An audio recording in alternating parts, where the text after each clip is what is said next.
Hi friends, welcome back to Anuram hobbies channel. ಯಾರಾದರೂ first time ನನ್ನ ಚಾನಲ್ನ ನೋಡ್ತಾ ಇದ್ದರೆ ಪ್ಲೀಸ್ ಸಬ್ಸ್ಕ್ರೈಬ್ ಮಾಡ್ಕೊಳ್ಳಿ, ಹಾಗೆ ಬೆಲ್ಲೈಕನ್ನ ಕ್ಲಿಕ್ ಮಾಡಿ. ಇವತ್ತು ನಾನು ಮಾವಿನಕಾಯಿ ಚಟ್ನಿ ಹೇಗೆ ಮಾಡೋದು ಅಂತ ತೋರಿಸ್ತೀನಿ, ಬನ್ನಿ.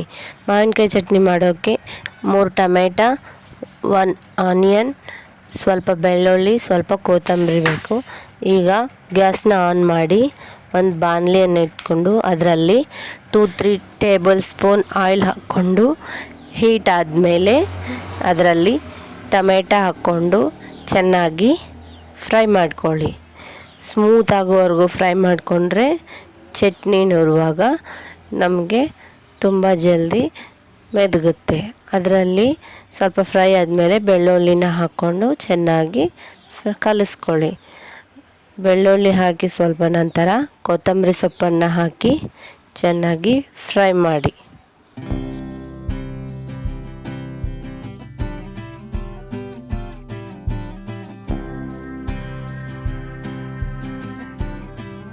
ಈಗ ಇದು ಫ್ರೈ ಆಗಿದೆ. ಗ್ಯಾಸ್ ಆಫ್ ಮಾಡಿಕೊಂಡು ಇದನ್ನು ಪಕ್ಕಕ್ಕೆ ಇಟ್ಕೊಳ್ಳೋಣ. ಈಗ ಶೇಂಗಾನ ಹುರ್ಕೊಳ್ಳೋಣ.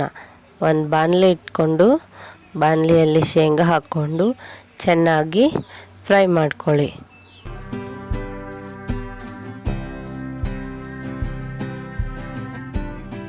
ಶೇಂಗಾ ಫ್ರೈ ಆಗಿದೆ. ಗ್ಯಾಸನ್ನು ಆಫ್ ಮಾಡಿಕೊಂಡು ಶೇಂಗಾ ಸಿಪ್ಪೆಯನ್ನು ತೆಗೆದುಕೊಳ್ಳಿ.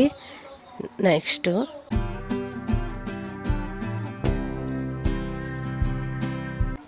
ಸಿಪ್ಪೆಯನ್ನು ತೆಗೆದ ಮೇಲೆ ಮಿಕ್ಸಿ ಜಾರನ್ನು ತಗೊಂಡು ಮಿಕ್ಸಿ ಜಾರಲ್ಲಿ ಫಸ್ಟು ಹುರ್ಕೊಂಡಿರುವ ಶೇಂಗಾವನ್ನು ಹಾಕ್ಕೊಂಡು ಮಿಕ್ಸಿ ಮಾಡಿಕೊಳ್ಳಿ ಮೆತ್ತಗೆ.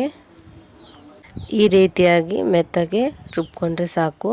ಇದರಲ್ಲಿ ಮಾವಿನಕಾಯಿ ಸಣ್ಣದಾಗಿ ಕೊಯ್ದಿಟ್ಕೊಂಡಿರೋದನ್ನು ಎಲ್ಲವನ್ನು ಹಾಕಿ ಮಿಕ್ಸಿ ಮಾಡ್ಕೊಳ್ಳಿ.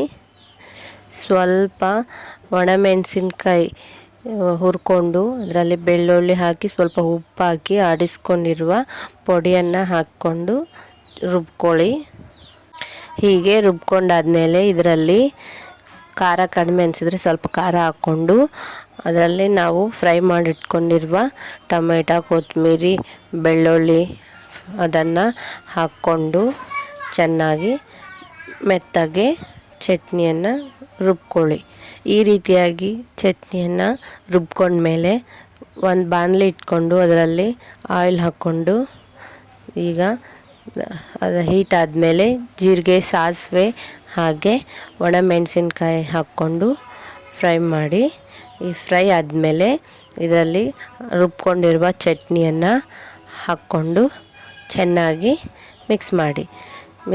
ಮಾಡಿದ ನಂತರ ಅದರಲ್ಲಿ ನಾವು ಒಂದು ಆನಿಯನ್ ತೊಗೊಂಡು ಕಟ್ ಮಾಡಿದ್ವಲ್ಲ, ಆ ಆನಿಯನ್ನ ಹಾಕಿಬಿಟ್ಟು ಕಲಿಸ್ಕೊಳ್ಳಿ. ಈಗ ಮಾವಿನಕಾಯಿ ಚಟ್ನಿ ರೆಡಿ. ಈ ವಿಡಿಯೋ ನಿಮಗೆ ಇಷ್ಟ ಆದರೆ ಲೈಕ್, ಶೇರ್ ಆ್ಯಂಡ್ ಸಬ್ಸ್ಕ್ರೈಬ್ ಮಾಡ್ಕೊಳ್ಳಿ, ಹಾಗೆ ಬೆಲ್ಲೈಕನ್ನ ಕ್ಲಿಕ್ ಮಾಡಿ. ಮತ್ತೆ ಸಿಗೋಣ ಇನ್ನೊಂದು ವಿಡಿಯೋದಲ್ಲಿ. Bye friends.